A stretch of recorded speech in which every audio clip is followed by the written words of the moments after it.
Plantão Médico, Episódio 1, Código Vermelho, Vidas em Jogo. O caos do pronto-socorro.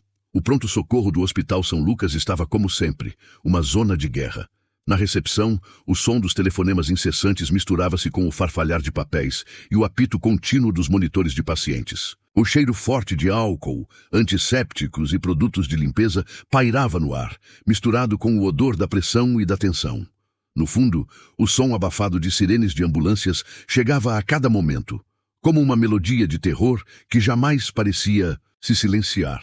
O hospital estava superlotado e ninguém estava ali para descansar. Dr. Henrique, com seus olhos cansados, mas atentos, andava apressado entre os corredores abarrotados de pacientes. Ele sabia que ali cada segundo contava. Seu olhar se fixava nas fichas de triagem, tentando antecipar o que viria. Doutora Beatriz, como sempre ágil e precisa, estava no centro de um caos mais imediato. Ela levantava a mão pedindo mais suturas, enquanto rapidamente aplicava um curativo em um ferimento profundo causado por um acidente de moto. A pressão estava em níveis insuportáveis. Mesmo a sala de emergência parecia pequena demais para conter tanto sofrimento.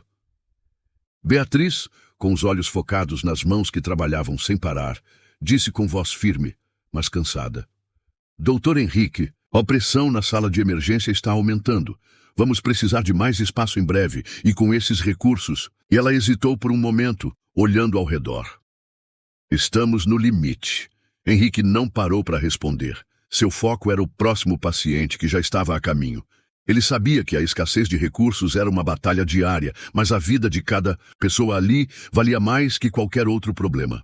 A enfermeira Sônia passava pelo corredor, com seu rosto marcado pelo cansaço, mas ela nunca deixava isso transparecer. Cada enfermeiro no hospital estava lidando com múltiplos pacientes, e ela, especialmente, tinha a missão de coordenar tudo, de garantir que os médicos estivessem com os equipamentos certos, no momento certo, de garantir que cada gota de medicação fosse aplicada. O som do telefone interrompeu seus pensamentos. Ela pegou o aparelho com um suspiro de exaustão. Enfermeira Sônia, disse ela, sua voz mantendo a calma, embora por dentro estivesse completamente exausta. O que seria agora? Mais um caso grave? Enfermeira, é um código vermelho. Chegando a qualquer momento, a voz do outro lado dizia. Sônia soltou uma risada amarga. Sabia que o código vermelho era apenas uma formalidade em um ambiente onde quase todos os casos eram urgentes. Entendido, disse ela, enquanto olhava para o próximo paciente, esperando que fosse apenas um momento de pausa para todos. Mas claro, não haveria pausa. O primeiro código vermelho. O som do alarme cortou o ar como uma faca afiada. Código vermelho! Gritou a enfermeira Sônia, seu rosto tomado pela urgência que ela conhecia tão bem. A equipe saltou em ação, sem tempo para hesitar. A pressão era absurda, mas era como um segundo instinto. Ela correu pelo corredor, os passos rápidos ecoando na sua mente. O ritmo frenético das ambulâncias na rua e o som inconfundível das portas do PS se abrindo indicavam que o caos era inevitável. Um homem foi empurrado para dentro, seu rosto pálido e suado, olhos semi-fechados. Ele estava inconsciente, uma leve espuma nos lábios, com sinais evidentes de infarto agudo do miocárdio. O som de seu coração, que parecia desacelerar cada vez mais, era angustiante. Doutora Beatriz correu para a maca e com precisão começou a preparar a medicação. Adrenalina, nitroglicerina, ela disse rapidamente, já aplicando o primeiro medicamento. O ambiente estava pesado, como se o ar tivesse se tornado mais denso. O cheiro de suor misturava-se com o cheiro metálico do sangue, e o zumbido do monitor cardíaco parecia ser o único som claro em meio ao barulho crescente do hospital. Estamos perdendo ele, Henrique, Beatriz disse, a tensão começando a transparecer em sua voz. A pressão caiu demais. O que vamos fazer? Henrique se aproximou da cama com rapidez, observando o monitor. Ele sentia a pressão de cada segundo, mas sabia que era preciso manter a calma. Vamos intensificar o tratamento. Faça uma ampola de tensoril intravenoso. Aumenta a pressão, ele ordenou. Dr. Rafael, o jovem residente, estava ao lado, visivelmente nervoso, mas fazendo o possível para não deixar o medo tomar conta. Ele olhou para o paciente e, por um momento, Viu sua própria vulnerabilidade refletida nos olhos de um homem que não sabia se iria sobreviver. Está tudo bem, Rafael. Mantenha a calma, disse Dr. Henrique, percebendo o nervosismo do jovem. Sim, doutor, respondeu Rafael, tentando não deixar a dúvida transparecer. Ele sabia que era tarde demais para voltar atrás, e esse momento, mais do que qualquer outra coisa, definia a diferença entre vida e morte. O monitor apitou novamente, mas não havia tempo para parar. As mãos de André, o enfermeiro veterano, apareceram rapidamente ao lado de Beatriz. Seu olhar sereno foi um alívio silencioso para a equipe. Ele sabia o que fazer. Vamos dar uma pausa no protocolo e checar a perfusão, André sugeriu com sua calma imbatível. Você tem razão, respondeu Henrique, seu olhar agora mais focado. Eles sabiam que André tinha um sexto sentido para essas situações. Ele estava ali há décadas, lidando com a pressão e a dor do hospital público, e sua experiência era incomparável. O ambiente parecia apertado, a sensação de urgência crescendo. Cada respirada pesada que o paciente dava parecia mais frágil, e cada batimento cardíaco mais distante. A equipe estava em silêncio, exceto pelas ordens rápidas que trocavam entre si. Mas a cada segundo, a tensão aumentava. Foi então que André, o enfermeiro veterano, entrou na sala. Seu passo era firme e decidido, como se o peso do hospital inteiro estivesse em seus ombros, mas ele parecia carregar tudo com facilidade. Seu uniforme surrado e as mãos calejadas eram símbolos de uma vida dedicada a salvar vidas. Ele parou por um momento, avaliando o paciente. Ele se aproximou, analisando os monitores, os batimentos cardíacos que já estavam começando a estabilizar lentamente, mas ainda assim longe de um quadro tranquilo. Deixe-me ver, disse André, pegando a ficha do paciente e observando com um olhar atento. Sua experiência falava por ele. Ele nunca se apressava, nunca se deixava levar pela pressão, e isso fazia toda a diferença. Ele tinha um jeito especial de ler os sinais que a maioria dos médicos nem sempre percebia. Beatriz olhou para ele aliviada. Precisamos de uma segunda opinião, André. Está difícil. O tratamento não está funcionando. André fez um gesto tranquilo com a cabeça. Ele fez uma pausa, examinando o paciente antes de dizer: a pressão está baixa, mas a perfusão não é tão ruim. A situação não está perdida, mas precisamos ajustar a estratégia. Ele virou-se para Beatriz e para o restante da equipe. Vamos precisar de mais uma dose de adrenalina, mas de forma mais gradual. Ajustem as doses com cautela e, se possível, peça para o laboratório refazer os exames. Entendido. Vou continuar com o trabalho de detalhamento, ampliando as cenas, diálogos e descrições, conforme solicitado, mantendo o foco nas emoções, ambiente e os pequenos detalhes sensoriais. Vamos continuar. O relógio marcava 1 minuto de cada vez, mas parecia que o tempo havia parado naquele pronto-socorro. O ar estava pesado, carregado de tensão e da sensação de que tudo poderia desmoronar a qualquer momento. Em um dos cubículos, o som constante de um monitor cardíaco parecia ser o único alicerce que mantinha o caos à distância. Dr. Henrique, após estabilizar parcialmente o paciente do infarto, se dirigiu rapidamente para outro cubículo, onde um jovem de 19 anos estava desacordado. Seu nome era Lucas, e ele havia sido trazido de um acidente de moto. A cabeça do jovem estava enfaixada, e ele exibia sinais evidentes de uma fratura de fêmur e várias lacerações profundas. O sangue que havia se derramado no chão formava uma poça espessa e escura, quase preta. Beatriz chegou junto a Henrique, sua expressão grave. Ele está com sinais de hipotensão grave, disse ela com a voz apertada. A pressão está em 8/5, e ele está começando a perder a consciência novamente. Entendido, respondeu Henrique, enquanto olhava para os monitores e os exames laboratoriais que estavam sendo rapidamente processados.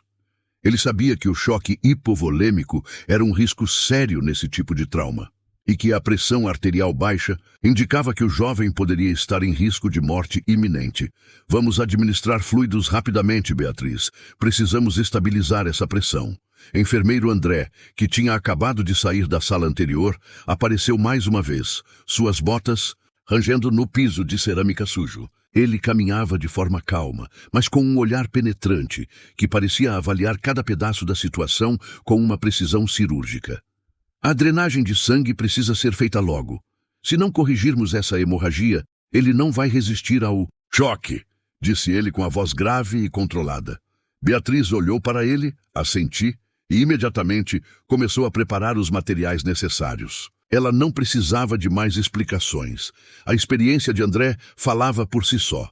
Ele sempre soubera o que fazer, o que procurar, o que não podia ser ignorado.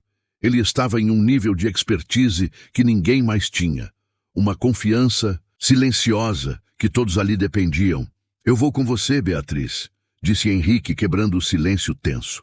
Eles correram para o armário de emergência, pegando rapidamente os pacotes de soro fisiológico e os anticoagulantes necessários. A pressão estava para explodir e o tempo não era aliado. Enquanto a equipe se preparava para o procedimento de drenagem, Rogério, o administrador do hospital, entrou na sala com uma expressão preocupada, quase sombria. Ele usava o terno cinza claro, seu cabelo bem penteado, mas seu olhar estava distante, como se estivesse tentando resolver algo muito além do caos iminente que ocorria nas salas de emergência. Henrique e Beatriz, a situação está insustentável. O hospital está cheio e os custos estão se acumulando. Precisamos encontrar uma solução logo para acomodar mais pacientes. A direção está pressionando, disse Rogério, sua voz formal, mas carregada de preocupação. Henrique levantou os olhos para ele, um lampejo de frustração atravessando seu rosto. Eu entendo, Rogério, mas neste momento não temos controle sobre isso. A vida desses pacientes é a nossa prioridade. Os custos não podem ser a nossa preocupação agora. Rogério suspirou, com um gesto de frustração. Eu sei disso, Henrique. Mas se não conseguirmos lidar com isso rapidamente, o hospital vai entrar em colapso. Não temos mais leitos para esses pacientes. O SUS já está no limite. A pressão para fechar mais contratos é enorme. Eu entendo sua preocupação, mas a vida deles não pode ser negociada, Rogério, respondeu Beatriz, com firmeza, sem perder a atenção do paciente. Estamos aqui para salvar vidas. Os números podem esperar. O administrador suspirou, sabendo que não havia muito o que fazer naquele momento. O hospital estava literalmente à beira de um colapso financeiro, mas as palavras de Beatriz eram claras. A ética médica não podia ser substituída por interesses financeiros, ainda que a situação fosse crítica. Ele se afastou, sabendo que não poderia mais interferir. Enquanto o caos seguia, o calor do ambiente se tornava ainda mais pesado. O hospital estava em uma constante agitação e o fluxo de pessoas parecia não ter fim. Na sala de espera, um grupo de pessoas estava sentado, com expressões de medo, incerteza e cansaço visíveis em seus rostos. Vera, a assistente social, estava ali para ajudar. Com seu jaleco branco, ela se aproximou das pessoas, começando uma conversa calmante. Ela se agachou ao lado de uma mulher de cerca de 40 anos, com uma criança pequena no colo. A mulher estava visivelmente assustada, olhando para o relógio a cada momento. Calma, senhora. Você está bem? O que está acontecendo com a sua filha? Vera perguntou com um sorriso gentil, mas que transmitia confiança e empatia. Ela sabia que naquele ambiente, o simples gesto de uma palavra amiga poderia ser a diferença entre uma pessoa se sentir acolhida ou ignorada. A mulher, com lágrimas nos olhos, olhou para Vera. Minha filha está com febre muito alta. Estou com medo de que seja algo grave. Eu não tenho para onde ir e não sei se vou conseguir pagar a consulta. Vera respirou fundo, sabendo que essa era uma situação cada vez mais comum. Não se preocupe. No SUS, todos são atendidos. Vamos garantir que ela seja vista. Não importa a situação financeira. Está tudo bem. Vou falar com o médico responsável. Vera ficou com a mulher por mais alguns minutos, tentando acalmá-la, enquanto a equipe médica continuava a lutar pelas vidas dos pacientes. Ela sabia que, por mais que a estrutura do hospital fosse precária, a humanidade de cada pessoa ali era o que realmente importava. Ela levantou-se e caminhou em direção à recepção para dar andamento ao caso, mas o pensamento dela estava sempre no mesmo lugar. Como fazer para que o sofrimento dessas pessoas fosse minimizado? De volta à sala de emergência, o paciente de Lucas estava em um estado crítico. O cheiro do sangue no ar se tornava cada vez mais forte e os passos apressados de enfermeiros e médicos se misturavam com o som dos aparelhos que não paravam de apitar. O ritmo acelerado da sala de emergência era frenético, como um relógio prestes a explodir. O jovem estava praticamente inconsciente. Doutora Beatriz, com mãos firmes, começava a drenagem do tórax com um foco que parecia infundir confiança em todos à sua volta. O bisturi cortou a pele de Lucas com uma precisão impressionante. O sangue jorrou por um momento, mas o controle estava sendo estabelecido. Respire, Lucas. Você vai sair dessa, disse Beatriz para o paciente com uma expressão concentrada. Ela sabia que tinha que ser rápida, mas também precisava garantir que o procedimento fosse o mais eficiente possível. Henrique se aproximou, fazendo anotações rápidas. Beatriz, continue com a drenagem. Vou precisar de mais fluido, especialmente na cavidade torácica. A pressão ainda está muito baixa. A tensão estava alta. Cada segundo que passava parecia mais intenso, mais desesperador. Mas havia algo mais naquele momento, algo maior que a correria. A sensação de que, por mais caótico e desesperador que fosse o cenário, ali, naquele hospital lotado, uma equipe de profissionais incansáveis estava lutando pela vida de cada paciente. E, no fundo, isso dava sentido ao caos. Beatriz não parava de trabalhar. A drenagem foi concluída, mas o jovem Lucas ainda estava em estado crítico. Seus olhos estavam quase fechados, sua respiração irregular, e a cor de sua pele indicava uma hipoperfusão grave. A sala estava mais quente, o cheiro de sangue misturado com o cheiro do álcool e desinfetante ficava cada vez mais forte, tornando o ambiente opressor. O som do monitor cardíaco continuava a ecoar, mas agora havia uma vibração diferente em seu ritmo, mais pesada, mais incerta. Beatriz olhou para o monitor. Seus olhos estreitaram-se, os lábios comprimidos. A pressão do paciente tinha caído, ainda mais. Precisamos de mais soro agora! Ela gritou, sua voz tensa. A equipe imediatamente começou a correr para preparar os fluidos necessários. O som apressado das gavetas sendo abertas, o tilintar dos frascos de soro, se misturava com o bater frenético das mãos de Beatriz sobre o peito do paciente. Henrique, que estava ao lado, observou a situação de perto, sua expressão dura. Beatriz, está tudo bem? Você está bem? Ele perguntou, notando que ela parecia cada vez mais abalada, embora tentasse manter a compostura. Beatriz respirou fundo, mas sua mente estava em um turbilhão. A sensação de impotência a atingia com força. Ela sabia que todo o tempo perdido, em seu erro de julgamento, poderia custar a vida do paciente. A pressão estava se tornando insuportável e ela sentiu o peso da responsabilidade sobre seus ombros. Eu preciso dele estável, Henrique, disse em tom de súplica, mas com um toque de comando. André entrou na sala nesse momento, com sua expressão calma, serena, e sua postura de quem já havia enfrentado centenas de situações críticas. Aqui, Beatriz, nós vamos conseguir. A pressão vai aumentar com o soro, mas ele vai precisar de mais cuidados, disse, com a confiança que sempre emanava dele. Ele sabia o que fazer, e isso fez Beatriz respirar com mais calma. André se aproximou de Lucas, tocando-lhe levemente o ombro. Vamos, garoto, levanta-se agora. Com essas palavras, o trabalho parecia mais simples, mas Beatriz sentia a pressão da responsabilidade tomando conta de todo o seu corpo. Ela não podia falhar. Ela sabia o quanto aquele momento definia sua carreira, sua vida como médica. Tudo estava nas suas mãos. Enquanto isso, na recepção, Rogério discutia com Carlos, o chefe da administração do hospital, um homem de expressão severa, sempre preocupado com os números. Nós temos que liberar mais leitos, Carlos. O hospital não pode mais ficar fechado e precisamos de mais recursos. As filas continuam se formando e a pressão vai aumentar. O governo cortou os repasses, disse Rogério, sua voz carregada de frustração e pressão. Carlos suspirou, sabendo que as exigências eram quase impossíveis. Rogério, eu entendo, mas estamos lutando contra um sistema que não nos dá condições. O hospital está além da capacidade máxima e os pacientes não param de chegar. Não temos como aumentar os leitos, só podemos esperar o melhor do nosso time, mas até quando? O tom de desespero na voz de Carlos era palpável. Eles estavam no limite. As paredes do hospital pareciam estar se fechando lentamente, e as horas estavam se esticando como se o tempo estivesse travado.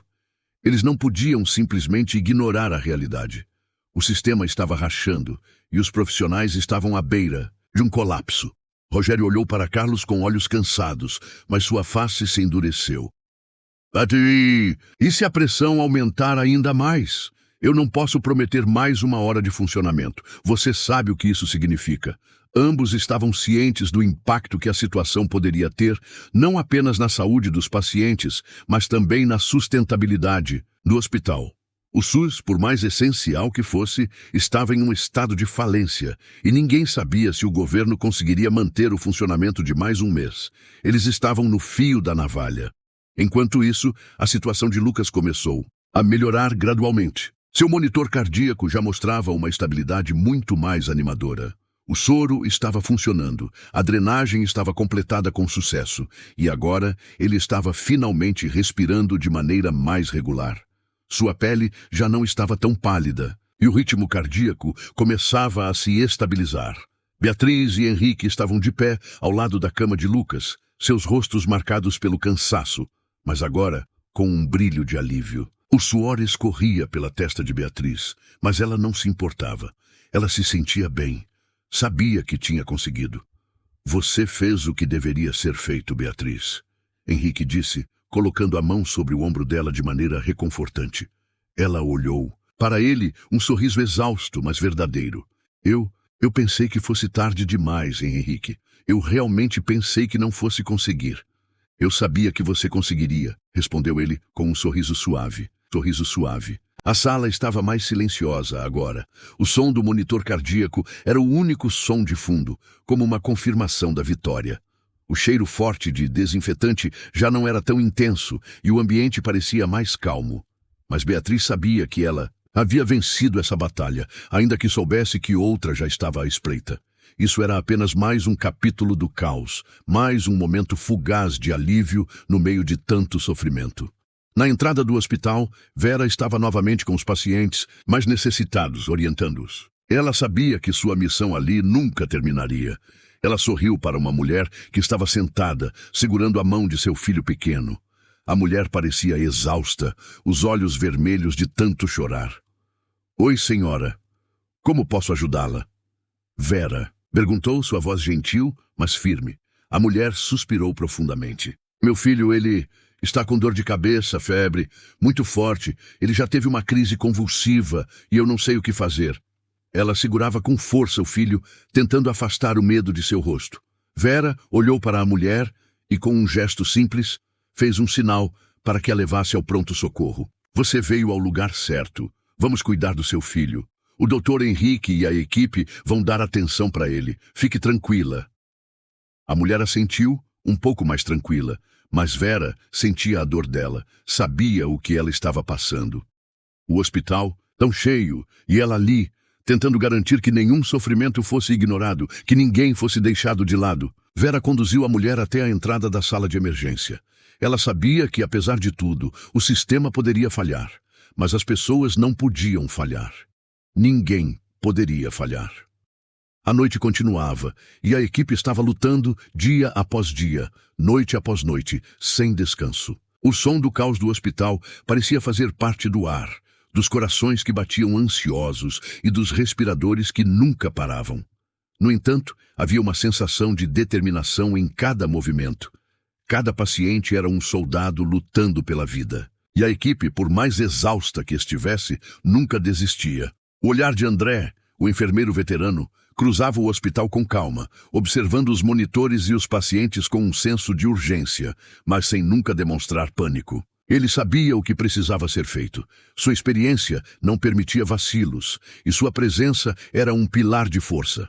Beatriz, Henrique, Vera, Rogério e toda a equipe estavam cansados, mas a solidariedade entre eles era o que os mantinha em movimento. Juntos formavam uma unidade sólida, imbatível. E no final de cada dia, por mais que os desafios parecessem insuperáveis, a vida continuava. O relógio da recepção marcava 23h30, mas o fluxo de pacientes não diminuía.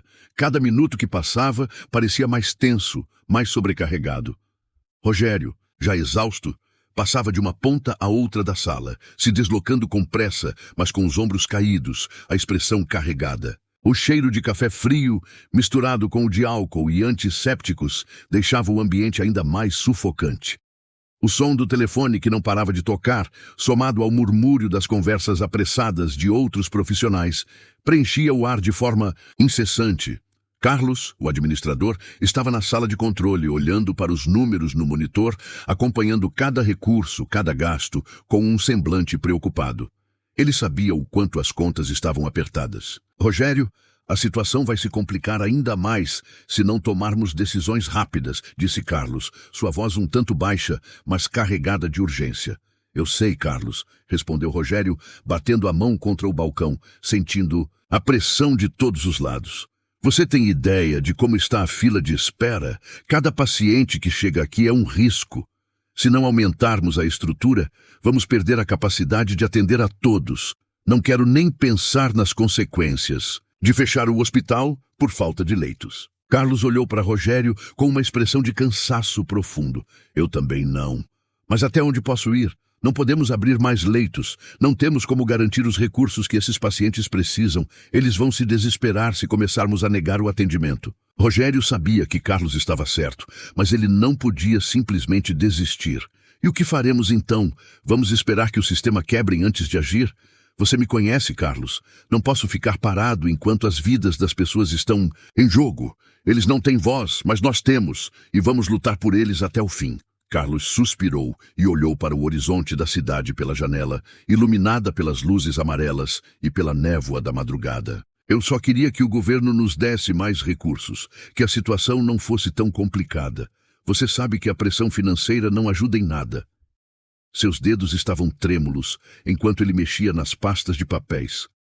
Rogério deu um passo à frente, colocando a mão sobre o ombro de Carlos. Eu sei o quanto é difícil, mas vamos fazer o melhor possível, vamos continuar, porque é isso que fazemos, todos aqui, todos os dias. Ambos permaneceram em silêncio por um momento, ouvindo os sons distantes de mais sirenes se aproximando e as conversas rápidas de outros médicos e enfermeiros. O hospital nunca parava. Já passavam das 02 e rezo, quando o corpo de Marilda, uma senhora de 65 anos, começou a dar sinais de falência orgânica após ter sido internada por conta de uma infecção urinária grave. O caso dela estava se complicando rapidamente. E Dr. Henrique, com sua expertise, não conseguiu esconder a apreensão em seu rosto. Ele estava na cama de Marilda, analisando as suas constantes vitais e pedindo a Beatriz para aumentar a administração do antibiótico. O cheiro da medicação misturava-se com o odor da unidade de terapia intensiva. O som abafado dos monitores e os passos rápidos de enfermeiros e médicos circulando pela unidade davam uma sensação de agitação. Um contraste com a calma e a concentração de Henrique. Cada movimento parecia feito com precisão, como se ele soubesse exatamente o que fazer a seguir. Beatriz, que já estava visivelmente cansada, passou a mão na testa, se aproximando de Henrique. Dr. Henrique, os números não estão bons. A pressão arterial dela caiu drasticamente. Ele olhou para o monitor, seus olhos estreitando-se. Eu sei, Beatriz. Temos que agir rápido. Ela não pode esperar mais. A infecção se espalhou mais rápido do que imaginávamos. Precisamos de um exame de imagem urgente para ver o quadro geral. Se houver septicemia, a chance de reversão é muito baixa. A tensão pairava no ar. Beatriz segurou a mão de Marilda, tentando transmitir um pouco de conforto à paciente. Mas a expressão de Dr. Henrique estava mais séria a cada segundo que passava.